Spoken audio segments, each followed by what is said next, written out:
if there's one thing I can take away from today's session, it would be that I really do not enjoy pumping out volume. I'm a lot more specific to strength, and I'm not sure if it's a matter of preference or just how my body is built in terms of the proportions of type 2 muscles.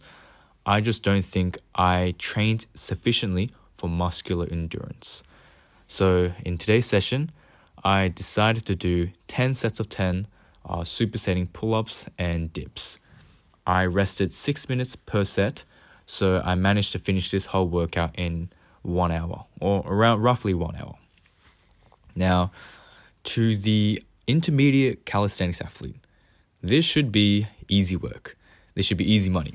And for the majority of calisthenics athletes, I firmly believe that they have built a very strong pillar of fundamental strength when it comes down to just the basic exercises. So the pull-up and the dip being the primary exercises for the pulling strength for back, and pushing for your chest and triceps. When you introduce yourself to calisthenics, those are what you will be just constantly improving your confidence in, and building up reps. So I think for any calisthenics athlete, 10 sets of 10 of pull-ups and dips with good form should be pretty easy. But for me, I found this super humbling. I came into this session and I think I got about 5 hours of sleep, but I decided I just wanted to get a workout in, and I really just wanted to pump out and condition my body for my future workouts. So I got the idea of doing 100 reps, and I thought it was going to be easy. I genuinely thought I could go through this and maybe struggle a bit on the 8th set or so. But I was humbled. I severely overestimated my muscular endurance, and I was completely gassed out by the 3rd set. My mind was, I was seriously doubting whether I could finish this whole 10 sets of 10. And I was, it's interesting to see that for me, who has focused so much on skills, and I guess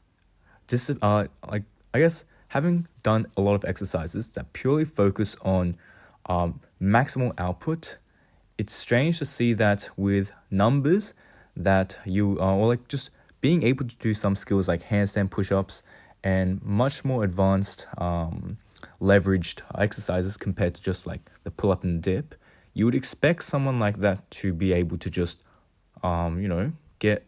be very comfortable with high volume.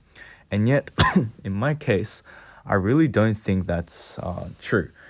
And maybe this is a flaw that I should improve on, but I don't seem to have found that this has affected my training too much.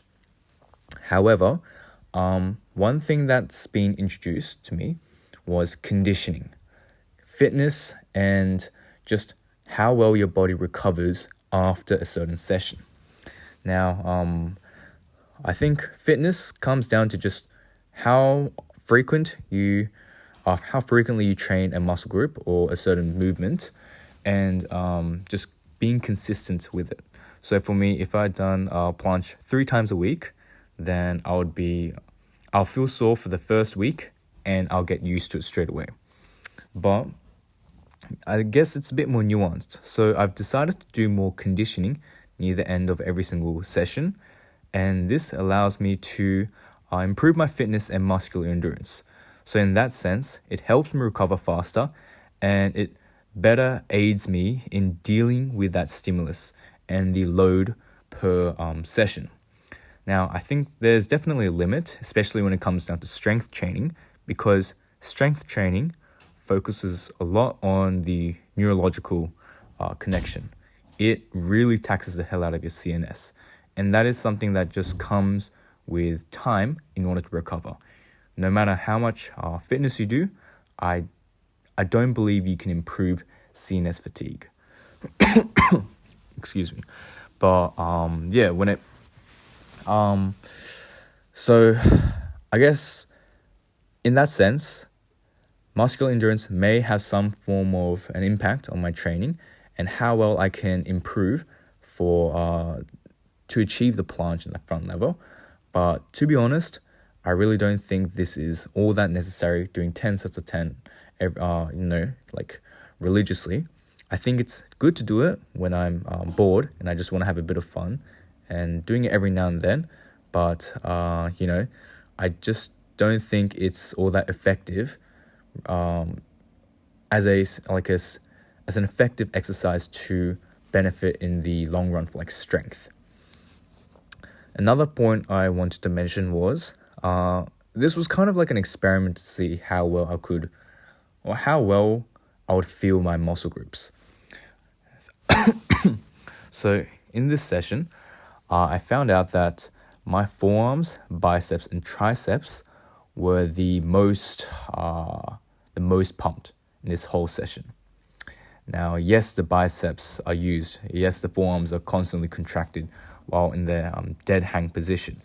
But to realize that I am so arm dominant and I am using my arms so much throughout the whole exercise, it kind of raises the question of whether I am sufficiently engaging my back and whether I am, using too much of my arms throughout the pull-ups. I tried to keep all my reps clean and focus on retraction and a lot of, shoulder extension. But in the end, once I get fatigued, my back gives out. I need to rely on like elbow flexion and just my biceps and just in my forearms, honestly, because that's the root of my strength. That is where I've endured the most strength in, and my back is somewhat lacking in that sense of maintaining itself consistently throughout all those exercises. So, sorry, I think when it came down to every single set, you would see that I didn't quite reach my chin all over the on top of the bar. I think I was reaching, and some of them weren't as high as I ideally wanted it to be. But in that sense, what I was trying to do was I was sacrificing reach of the form in order to maximize my back engagement. And when it comes, I think I mentioned this in my video before, but having it with a neutral grip and doing pull-ups just seems to maximize shoulder extension and thus my lat engagement. So I really enjoy it. It feels good with my back, especially when I do weighted pull-ups. When I was doing these 10 sets of 10 and just grinding out reps, it was far more difficult to properly feel it in my back. And I think it's just because of that fatigue and overall load management in the end. The dips, on the other hand, I could have angled it more to really stretch my pecs, but I think a lot of it was using my shoulders, my triceps a lot, and those were the dominant muscle groups that allowed me to just pump out the reps throughout this whole set. So it makes sense that my shoulders are very strong, mainly because of my planche training. But then again, I also think my chest is somewhat of a lacking muscle group that I should focus on. Whether it does improve and directly transition to planche strength, I have high doubts against this, but I think it doesn't hurt to work on those small flaws that you see in yourself. So that's basically it, and I'll finish it off here.